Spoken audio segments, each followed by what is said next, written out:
वृंदावन बिहारी लाल। आओ कल आपने बोलना है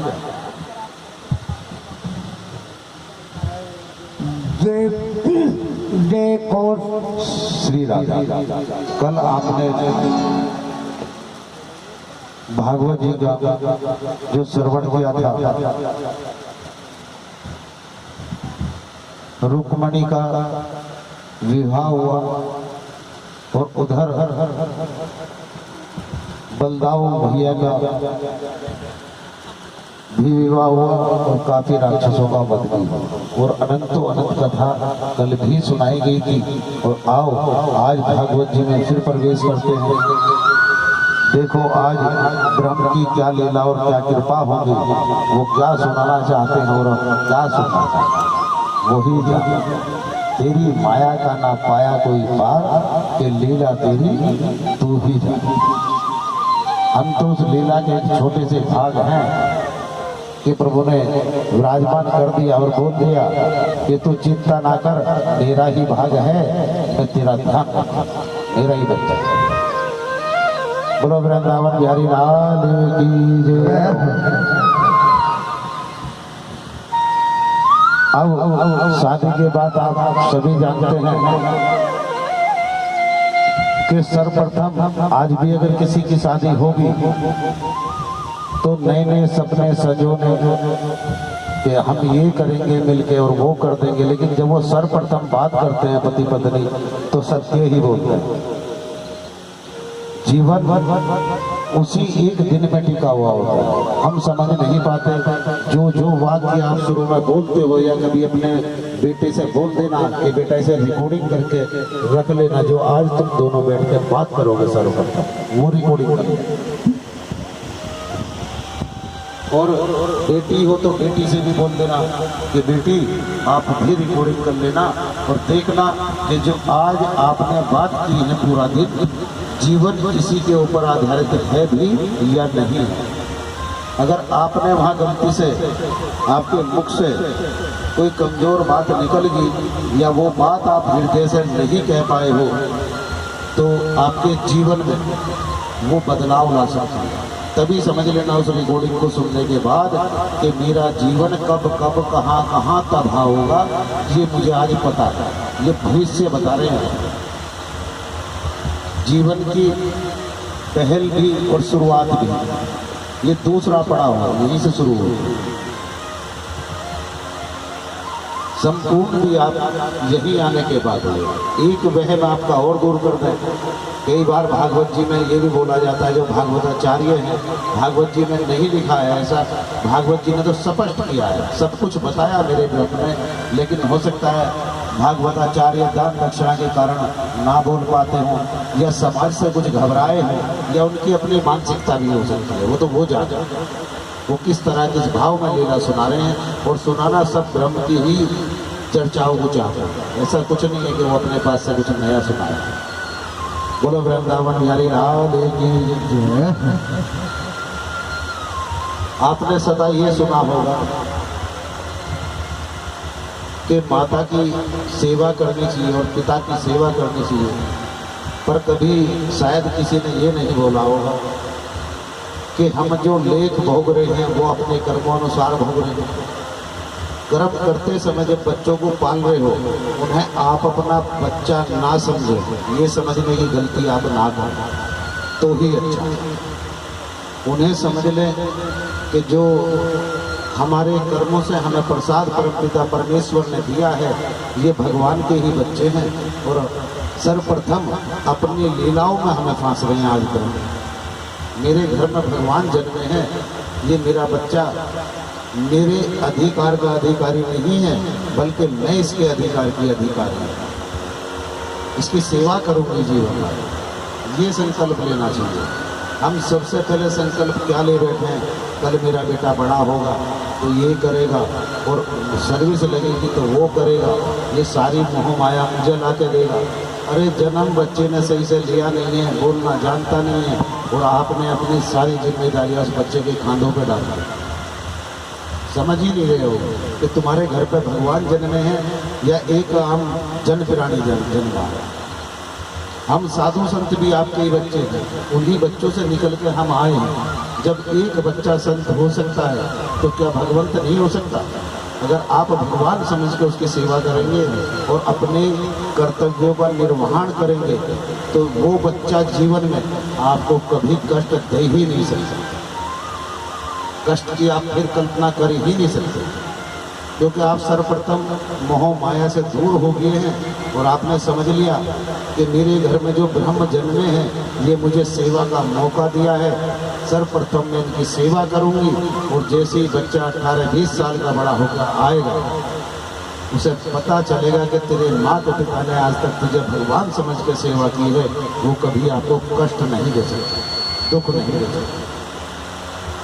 चाहे उसकी शादी किसी के साथ हो, कैसी भी स्त्री आ जाए, वो सर्वप्रथम यही कहेगा कि देख सुन, मेरे माता पिता ने आज तक मेरे से कोई सुख नहीं पाया है और अपना सारा सुख मेरे ऊपर लुटा दिया है और कभी जीवन में मुझे कोई चीज़ या कोई कार्य ऐसा नहीं मेरे ऊपर बोल डाला है, थोपा है कि ये तेरा कर्तव्य है। कर्तव्य, अरे कर्तव्य के लिए तो उम्र पड़ी है।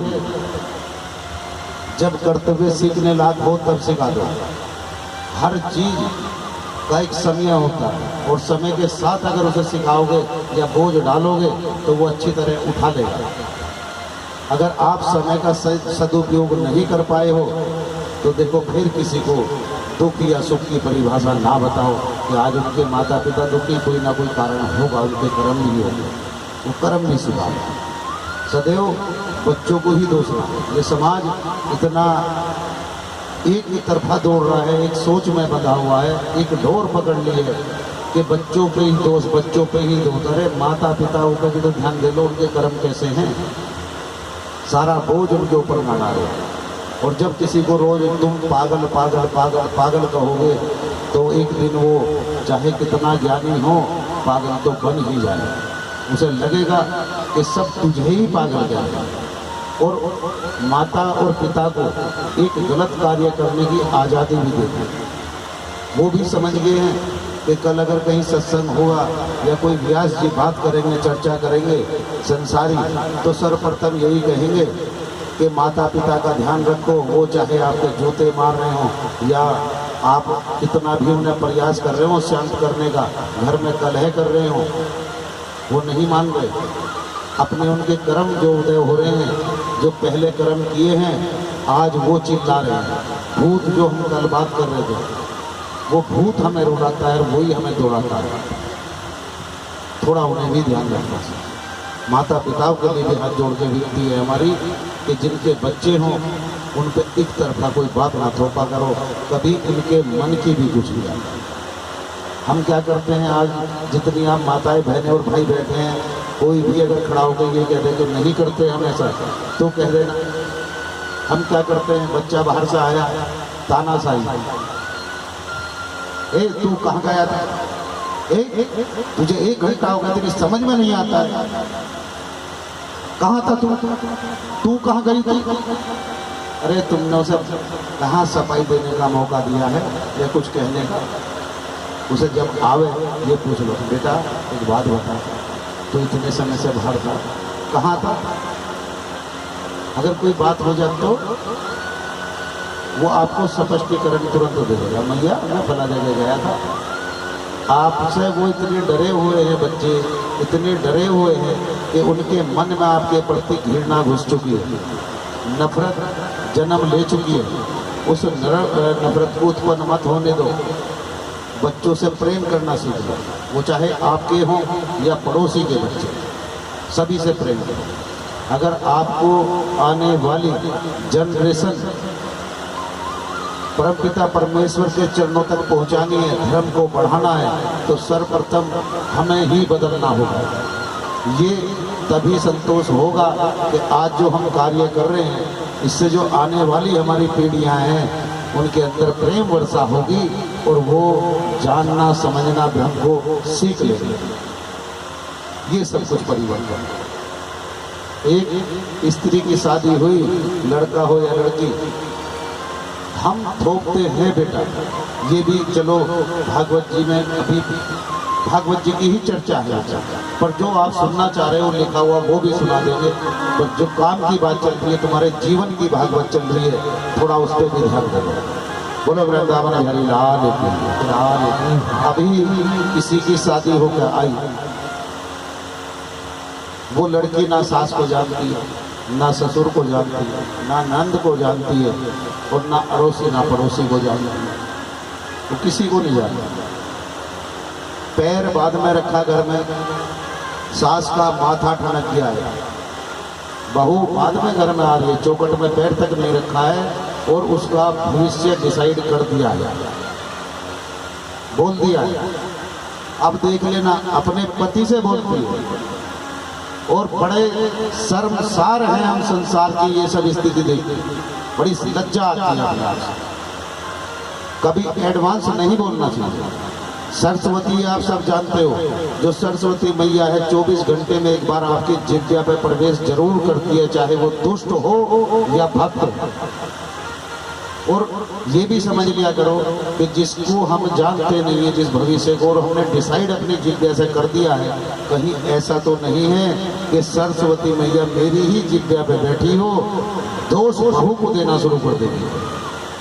आती बोलते कि चौखट में पैर रखती, अरे तुम जानते नहीं हो, अब देख लेना लड़का भी बदल जाएगा।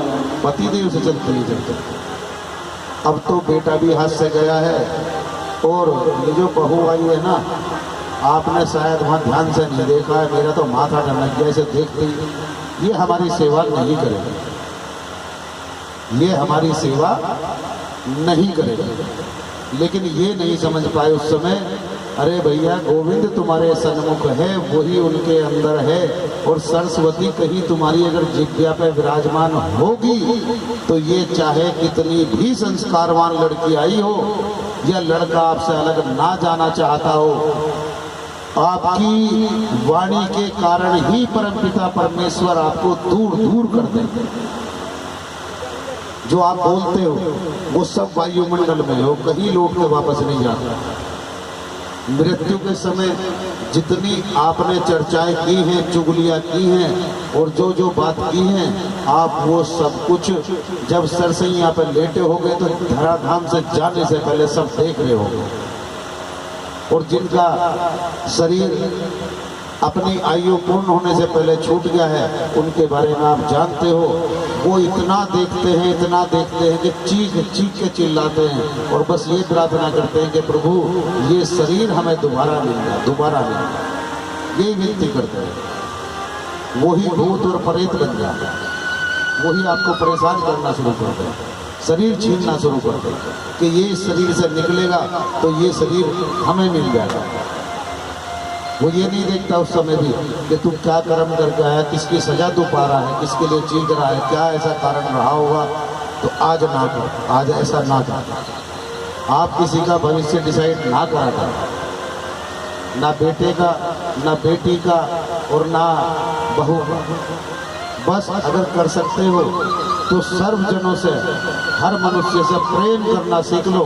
अगर एक बार को कोई आपको डांट रहा है, या बहू आपको कष्ट दे रही है, लग रहा है ऐसा कि मुझे दुख दे रही है, अरे उसे अपने मन में दुख ना मान के ये समझ लिया करो कि मेरी बच्ची को हो सकता है मेरा ध्यान ना हो, और तभी जाकर उसके कान में बोल जाएगा कि बेटा देखो तुमने हमें चाय मिली, सब कुछ आएगा, अच्छा भूल गई होगी, चल कोई लाना घाल लाना। तो आने वाला जो कल होगा, वही लड़की सर्वप्रथम आपके पास चाय लेके पहुंचेगी और कहेगी कि मेरी सास इतनी अच्छी है, जब फोन अपने घर भी करेगी या घर पे भी पहुंचेगी, वहां भी आप इन्हीं की चर्चा करेंगे कि हे प्रभु, जैसी मुझे सास दी है ना, भगवान सबको ऐसी सास दे, जैसा मुझे ससुर मिला है, भगवान सबको ऐसे ही ससुर दे। आप सभी प्रेम करना सीखें, प्रेम को भी थोपना नहीं चाहिए कि तू तो प्रेम कर और मैं तुझे डांटता रहूं, तू मुझे प्रेम कर और मैं तुझे डांटता रहूं। पति पत्नियों के अंदर भी यही जो विचार है, विवाद करा देता है। पति सदैव ये सोच लेता है पत्नी आई तो तुमने एक गुलाम खरीद लिया है, जबकि ये कभी नहीं सोचता कि जिसने तुम्हें अपनी कन्या दी है, तुम्हारी शादी की है अपनी बेटी के साथ, अरे मूर्ख, सही पूछो तो उसने तुझे खरीदा है, तेरी डिमांड पूरी की। तू कहाँ उल्टे उल्टे रीत में घुसा है कि ये समझ रहा है गुलाम खरीद के ले आया है। उसी समय समझना चाहिए कि मेरा जीवन आज संपूर्ण हुआ है और ये मेरी राधा रानी है, मैं जीवन भर इनसे प्रेम करूँ। और जब आप आपस में दोनों प्रेम करोगे तो ये व्यासपीठ से जो आज व्यास जी बोल रहे हैं वो आप ध्यान से सुन लेना। उसके बाद अगर आप इस जीवन में जो चाहो वो ना पालो तो कह देगा। जो गरीब है अगर उसके मन में धन की भी इच्छा होगी, दोनों पति पत्नी एक बार प्रेम करके देख लो, 1-2 महीना साथ रह के देख लो, जो आपकी मुसीबतें हैं वो सब दूर हो गई, सब दूर हो गई। गलत आदतें छोड़ दो, शराब, जुआ, गलत व्यक्ति का संग, ये सब छोड़ दो। गलत व्यक्ति के संग के लिए भी इस वजह से मना करते हैं। अगर आज आपको हम व्यासपीठ पे दिखाई दिए तो आपको लगा कि भगवान जी के भक्त हैं। कल जब रोड पे घूम रहे थे तो हो सकता है कोई महाराज होंगे, अरे चलो जैसे महाराज होते, ये प्रभाव के लिए बता रहे हैं। और अगर किसी वजह से कोई कारण ऐसा बन जाए कि हम किसी व्यक्ति के साथ आपको गाड़ी में बैठे हुए या खड़े हुए शराब के ठेके के सामने नजर आ जाए तो सत्य बताना आपके मन में क्या विचार चले। सत्य बोलना बिल्कुल, और जोर से बोल दो एक बार, क्या विचार चले। अरे मैया थोड़ा बोल भी दिया करो जोर से, जो महाराज भी सुन ले। विचार यही चलेंगे कि कहीं ना कहीं महाराज भी शराबी होगा और देखो ठेके के सामने खड़ा है, ये शराब लेने आया होगा। और व्यासपीठ में हमें जो राम कथा सुना रहे थे या भागवत जी श्रवण करा रहे थे, आज इन्हें देख लो कहाँ पर। आप एक सेकंड को ये नहीं सोच पाओगे कि हो सकता है महाराज जी की गाड़ी में टायर में पंचर हो गया हो, गाड़ी खराब होगी हो, अचानक यहाँ पहुँचते ना चल पाई हो। ये प्रभाव होता है गलत दुष्कर्म करने वाले व्यक्ति के साथ रहने का, कि दूसरे के मन में विचार एकदम ये चल जाएगा कि जैसी ये है या जैसा ये है ऐसा ही इसके संग वाले हैं, चाहे आप जितने बड़े धर्मात्मा हो। या तो आपके अंदर इतना साधुवाद हो, भगवान से इतना प्रेम हो, अत्यंत प्रेम करते हो कि आज नहीं तो कल जिन लोगों ने मन में ये धारणा कर ली है कि हो सकता है जो जैसा ये दुष्कर्मी है ऐसा ही दूसरा व्यक्ति होगा, तो आप परमात्मा से इतनी प्रेम करो और इतनी प्रार्थना करो गोविंद से कि हे प्रभु, जो आज लोगों की मानसिकता बनी है कल उसे पलट देना, बदल देना। जो आज हमें इसके कुकर्मों के कारण उद्यमी समझ रहे हैं, कल आप जब इनके ऊपर कृपा करोगे तो ये दुनिया ही फिर एक बात कह देगी कि देखो उद्यमी का तो रंग चढ़ा नहीं है, पर भक्त का रंग जरूर इसके ऊपर उद्यमी के चढ़ गया है और भगवान ने इसके ऊपर कृपा कर दी है और आज भक्त बन गया। ये जरूर है। श्री हरि श्री। और एक साइड बोलते हैं शादी हुई है अब ये संपूर्ण हुआ। अरे अगर संपूर्ण हुआ है थोड़ी आज़ादी भी दे दो, उसे संपूर्ण रहने भी दो बेटा। कहीं दोष लगे तो प्यार से उसे वापस मार्ग, किसी को अगर आपको लौटा के लाना है तो एक ही मार्ग है, वो है प्रेम। प्रेम से अलग कोई दूसरा मार्ग नहीं है। अगर आप उसे डंडे लगाओगे, पिटाई करोगे तो एक बच्चा भी आपसे लौट के वापस नहीं आने का है। जो 2 साल का बच्चा भी पिटने के बाद क्रोधित हो जाता है और उसके मुख से एक ही बात निकलती है, फिर आप उसे लाड़ प्यार करो, अरे मैं नहीं लूँगा टॉफी, अभी तो पिटाई कर रही थी आप, मैं टॉफी नहीं लूँगा, तो वो कहाँ लौट कर आ रहा है। अगर लौटा के लाने का किसी को मन हो तो उसे प्रेम से लो, प्रेम करना सीख लो, भगवान का भजन सुनाओ, हरि नाम संकीर्तन में बुलाओ, कल एक महिला नहीं थी, शायद हमें तो नहीं पता वो आज आई है या नहीं आई है, वो किसी को बुला के लेके आई, कह के आई थी, वो थोड़ी देर शराब पी के बैठा था, ये आप सभी ने देखा भी। जबकि भागवत पंडाल में कोई राक्षस ही है, ऐसा राक्षस प्रवृत्ति का व्यक्ति जो शराब पी के आ सकता, जिसकी मति मारी गई। अगर उन्हें बुला के लाना भी था तो लेके आई, अच्छी बात है, पर बेटा इतना भी समझा देती कि जो ये डोल बनी है वो डोल मेरे गोविंद ने पहले ही बना रखी है, ये हमने नहीं बनाई है, ये हमें बनी बनाई मिली है। और उसे बोल देती कि अगर आपको भागवत श्रवण करनी है तो आप चेयर लेके बाहर बैठ जाओ और वहां से आप सुनो। देखो, आप अंदर मत जाना, अंदर जाओगे तो वहाँ भगवान की लीलाओं का भी चर्चा चल रही है, और आज राक्षस वध वैसे हो रहा है, कहीं ऐसा ना हो कि आपका भी वध हो जाए, अहित हो जाए। लाए तो अच्छा बात है, कोई बात नहीं, लेके आए अच्छी बात है, लेकिन उन्हें इतना भी समझा दिया करो कि भैया अगर आप इस स्थिति में हो तो बाहर बैठ जाओ। और उनकी डिमांड भी अगर आपको माताओं बता दें क्या थी, वो क्या चाह रहे थे या क्या बोल रहे थे। वो सोच रहे थे कि महाराज जी को नहीं पता, हमने इसलिए कथा बंद नहीं करी। उन्होंने बोला था कि भजन गा दो और ये सब स्त्रियां नाचेंगी, इनके ऊपर मैं नोट बरसाऊंगा। तेरे नोट और तू अभी व्यास जी को नहीं जानता है, अगर भूल गया हो तो नाम पढ़ लेना, ये वही व्यास है। अगर परमात्मा ने इतनी कृपा की है तो समझ में लेना, ये मत भूलना कि ये है कौन। हमारी माताओं बहनों को जो भगवान की भक्त और दास हैं, उन्हें कोई आम प्राणी अगर भगवान के भक्त के सामने नशे में यहाँ उल्टी सुल्टी बात करके दिखाएगा तो ये व्यास कभी क्षमा नहीं करेगा, क्षमा नहीं करेगा।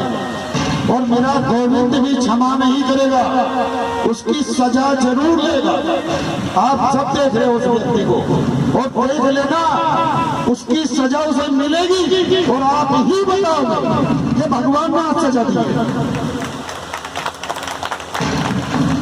भगवान के भक्त हैं ये संसारी प्राणी नहीं है कि तू जहां चाहे वहां न चाले, जैसा चाहे वैसा न चाले, तेरे पैसे तू रख, तेरी दौलत तू रख, ऐसी दौलत भागवत पंडाल में प्रवेश भी नहीं करनी चाहिए।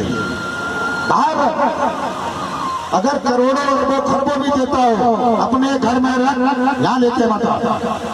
जो कुछ दान दिया हो हिसाब जोड़ के बता दे, वो भी आज ही लेकर जा। ऐसी दौलत नहीं चाहिए। जो इन सब दौलतों को छोड़ के आया हो, अरे गोविंद ने सर्वप्रथम यही कृपा की थी, जब दास बनाया था सबसे पहले माया भेजी थी, और इतनी बड़ी माया भेजी कि जिसे देख देख के दिन रात ये व्यास रोता था दिन रात, मन में विचार करता कि हे भगवान, आज सभी खाली हमें पैसे के बल पर प्रेम करते हैं, पर मैं ये जान गया हूं कि मुझे कोई प्रेम नहीं करता, सब पैसे को प्रेम कर रहे हैं। एक दिन ऐसी कृपा कर देना कि इन सबको लुटा दे, सब कुछ मिटा के। जिस दिन ये डिवाइडर पर लेटा हो अकेला, तब जो मेरे पास आएगा तो मैं समझ जाऊंगा कि ये दौलत से नहीं, मेरे गोविंद और मुझसे प्रेम करना था। इतनी जरूर कृपा कर देना। और अगर परिचय के लिए देखना हो, इस नंगला तासी गांव के जन्मे हैं, जाकर आज भी देख सकते हो। मैंने जिन्हें छोड़कर त्याग कामयाब आगे बढ़ रहे, तुम्हें भागवत जी श्रवण करा रहे हैं। नंगला तासी कहीं दूर नहीं है, पास नहीं है। जिसे जानते हो पूछ भी सकते हो कि इनके पास क्या नहीं था, सब हाथ छोड़ दिया। और ये भी आपको हर आदमी बोल देगा कि हाँ, एक गुरुजी आए थे और ये गुरुजी के साथ गए थे, और तब से सब कुछ ऐसे करते चले गए। ये मेरे गुरुदेव की कृपा हुई थी। तभी आज आप जो देख रहे हो ये व्यास मेरे मालिक ने, मेरे गुरुदेव ने मुझे बना दिया, उन्होंने मेरे ऊपर कृपा की। धन दौलत के अंधेरे जो आज अंधे हुए फिर रहे हैं, 7-7, 8-8 गाड़ियां व्यास रखता था। जिस गाड़ी में आज पैर रख दिया कल उस गाड़ी में दोबारा नहीं बैठा। 5-5, 6-6 ड्राइवर रखता था। 3 ड्राइवरों से यही बोल दिया करता था कि बेटा इस गाड़ी को साफ रखना, साफ रखना। लेकिन आज तक कोई जो कर्मचारी भी इसके पास रहा हो आके ये नहीं कह सकता ये मेरी माता है, देख सकते हो, ये नहीं कह सकता कि इनके परिवार से किसी ने भी कर्मचारी को कभी इस समय से खाना या पानी ना दिया हो या कभी ये एहसास होने दिया हो कि तुम हमारे ड्राइवर हो। बस यही कहा कि बेटा कोई बात लेट हो गई, कोई बात, अच्छा पहले पानी पिए, चाय पिए, चलो चलेंगे थोड़ी, साफ सफाई कर लो, टाइम हो तो आप कर लो, नहीं है तो चलो हम निकल जाएंगे, आप सफाई कर, कोई बात। कभी नहीं कहा। तब गुरुदेव की कृपा हुई है, गोविंद ने तब कृपा की है। और आज बड़ा भाग्यशाली हैं हम जो अपने आप को मानते हैं। हमारी मोह माया तो मिटाई ही थी, पर हमारी मैया के आशीर्वाद से हमारी मैया की मोह माया भी मिटा दी हमारे साथ साथ। वो भी आज ये नहीं सोचती कि आज अगर अब रोटी मिल गई तो शाम को मिलेगी या नहीं। इस व्यास का कोई अकाउंट नहीं है। अगर कोई साधु अगर आपसे ये बोल दे कि मेरा अकाउंट नहीं है, हमें बता देना। जब से बोध हुआ पहले 15 अकाउंट थे, आज भी बुकें रखी हैं, दिखा सकते हैं अपने जीवन को सारे को, आपको खुली किताब है ये साधु। सारे अकाउंट बंद। आज गवर्नमेंट के हमारे अकाउंटों पे हमारे ऊपर हमें 3500 रुपए चाहिए। ये व्यास वो 3500 रुपए जमा नहीं कर पाए, वो व्यास है। कभी होंगे, प्रभु की कृपा होगी तो बोल दिया है बैंक वालों से कि बेटा घबराओ ना, तुम्हारे 3500 रुपए हैं, कोई 3600 भी नहीं बता सकते, ये भी लौटा देंगे, कोई बात नहीं। सरकार से आज तक एक अन्न का दाना नहीं लिया है। जब से जन्म लिया हो हमारा राशन कार्ड नहीं बनवाया है, किसी राशन कार्ड पर जाकर राशन नहीं लिया है। बस सदैव ये सोचा कि जीवन में जितने दिन भी भगवान सांस देगा उतने दिन इस संसार की सेवा करते रहो। अरे भगवान ने हमें सब कुछ दे रखा है, 2 रोटी समय से दे रहा है। ये कार्ड की सामग्री किसी गरीब के अगर घर पहुंच गई तो समझेंगे कि नारायण की सेवा हुई, नारायण की सेवा हुई। गवर्नमेंट ने तो सीधा कह दिया कार्ड बनवाओ, राशन लाओ, लेकिन ये सोचना काम हमारा है। उन्होंने अच्छा कार्य किया है, उस अच्छे की सपोर्ट करना भी काम हमारा है। इतना जरूर अपनी ओर से त्याग कर दो कि अगर 2 रोटी दी है और हम सामर्थ्य हैं जो लेके आ रहे हो ले आओ, कोई बात नहीं। पर ये देख लो कोई अड़ोस पड़ोस में घर ऐसा तो नहीं है कि जहाँ खाना ना बन रहा हो वहाँ पहुँचा दो कि ले बेटा हम तुम्हारे नाम के लिए लाए, वो सेवा करा। ये वो तुम्हें लूटने नहीं आया है, ये खुद लूटने आया है और चेताने आया है कि अगर धर्म बचेगा तो हिंदू बसेगा और धर्म गया तो हिंदू भी गया। सबको वही वापस